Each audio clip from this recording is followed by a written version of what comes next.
One of the most common beliefs about what makes a startup great is wrong.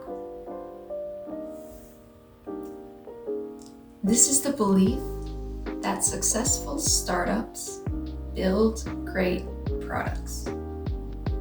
No, successful startups build products that people want. And there's a difference.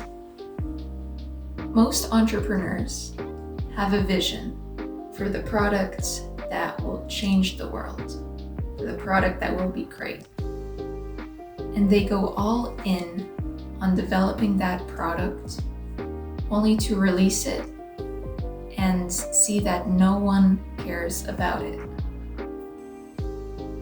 Now imagine how that feels to have dedicated an incredulous amount of time and effort into something that has failed. Think about it. Right? It would be a soul-crushing defeat. It would be miserable. Why would you sign yourself up for that? Especially when there's a better way.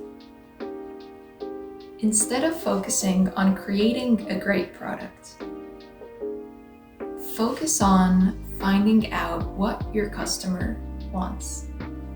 It looks like this.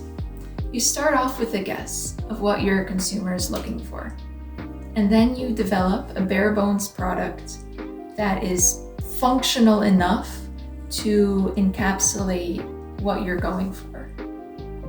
And then you release it, and you get feedback from your consumers. And then you use that feedback to refine your understanding of what they're looking for. Then you develop another bare bones product. You release it and you get feedback. Refine your understanding, develop a product, release feedback, refine, develop, release feedback, refine, develop, release feedback until you figure out what your customer is looking for. And from that point on, the sky's the limit.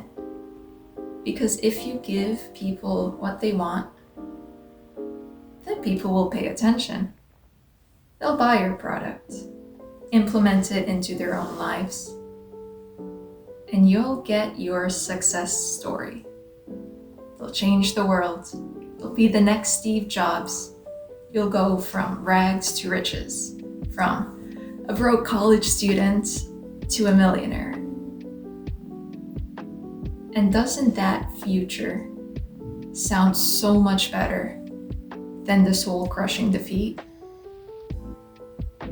Sign yourself up for success. Instead of focusing on developing great product, focus on discovering what your customer wants. You'll find greatness along the way.